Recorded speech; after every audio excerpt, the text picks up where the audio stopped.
You ever look at a map and see a pattern that's so weird, so specific, it just feels like it can't be a coincidence? Well, we're about to look at one of those. A pattern that seems to connect a long-dead empire to the money in people's bank accounts today. Okay, so get this. On the left, you've got a map of Charlemagne's empire from way back in the 9th century. On the right, a map of Europe's wealth, its GDP, today. And, wow, the borders are almost the same. It's this shocking echo across 1,200 years. So the big question is this just one giant crazy coincidence? You know, this isn't just a fun fact for a trivia night, it's a genuine historical puzzle. So let's put on our detective hats for a bit and really dig in to see how the ghost of this ancient empire might still be pulling the strings in our modern world. And to really get what we're talking about, you have to understand just how massive this thing was. Charlemagne, they called him the father of Europe for a reason, ruled over a territory that covered what is now France, Belgium, Holland, a huge chunk of Germany and Austria, more than half of Italy, all the way to northeastern Spain. For its time, it was absolutely colossal. Now, before we go and declare Charlemagne the greatest economic planner of all time, we have to pump the brakes, because we need to talk about the absolute golden rule of any investigation like this. And that rule is simple. Correlation does not equal causation. I mean, it's the first thing they teach you. Just because the old empire's borders line up perfectly with today's wealthy regions, it doesn't automatically mean the empire caused the wealth. Something else, some hidden factor, could be the real story. Here's a super simple way to think about it. Sunscreen sales and wildfires are almost perfectly correlated. They both spike at the same time every year. But obviously, putting on sunscreen doesn't cause a forest to catch fire. There is a third factor. Good old hot weather that causes both. It makes you buy sunscreen, and it makes the forests dangerously dry. Right, so if we apply that exact same logic here, we have to ask ourselves, what's the hot weather in our European story? What's the hidden variable that could have shaped where an ancient empire drew its borders and where modern industry decided to set up shop centuries and centuries later?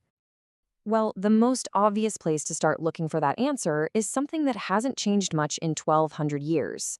The land itself, the geography. And when you look at this part of Europe, one feature just jumps off the map: the incredible network of major rivers. We're talking about the Rhine, the Seine, the Loire, the Rhone. For centuries, these have been the economic arteries of Western Europe. And if you want to understand the sheer economic power of rivers, just look at the United States today. A jaw-dropping 60% of all U.S. grain exports travel down one river system, the Mississippi. Rivers are basically an economic cheat code. So you start to see that these rivers had a kind of split personality. For industry, they're like natural superhighways, perfect for moving heavy stuff cheaply. But for an ancient army, they're massive obstacles, dangerous, hard to cross. They make for perfect natural borders. So, maybe that's it. It's a clean, simple answer. Charlemagne's armies pushed out until they hit these big rivers, and then, 1,000 years later, industry grew up along those same rivers because they were great for transport. The geography is our hot water. Mystery solved, right? Well, not quite. The story's actually a lot more interesting than that. I mean, think about it. Hundreds of empires have risen and fallen all over the world, but you don't see this kind of perfect economic shadow. So we have to look at what Charlemagne's empire actually did. It seems it didn't just conquer land, it actually laid down a kind of blueprint for the future. Turns out, unifying this huge territory under one ruler kicked off what a lot of historians called the First Renaissance. And get this, it happened a full 400 years before the famous Italian one with Michelangelo and Leonardo da Vinci. This was a real, honest-to-goodness boom in trade, learning, and economics.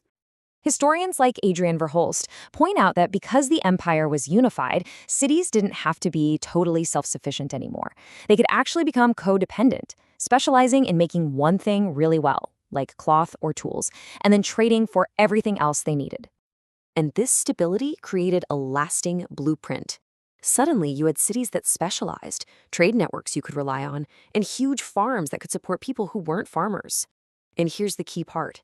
These new market towns and cities, they didn't just disappear when the empire crumbled. They stuck around for centuries.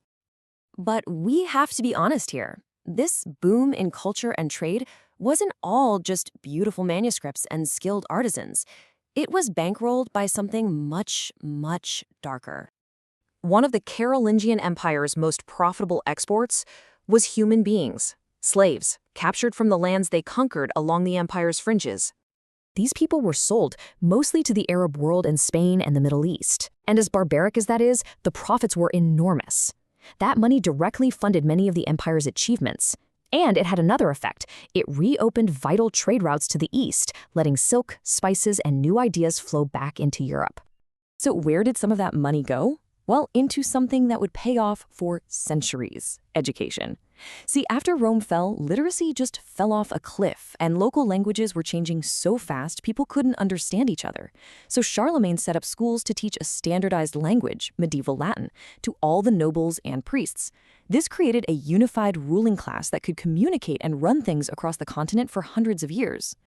So, okay, the case is looking pretty strong. You've got the perfect geography, plus this powerful economic and cultural blueprint that the empire left behind. But a good historian always does one last thing. You have to try and prove yourself wrong. You have to look for the exceptions. And this is where it gets complicated. Just look at this. Modern Denmark, the United Kingdom, Norway, Ireland. They are all very wealthy countries today, and not a single one of them was ever part of Charlemagne's empire.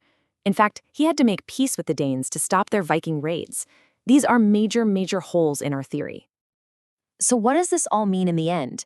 The verdict is this: the legacy of Charlemagne's empire is absolutely a real, powerful piece of the puzzle. It left a mark you can still see today, but it's not the only piece. History is never that simple. It's always a messy, complex web of geography, culture, economics, and a million other things. Which really just leaves us with one final big question to think about.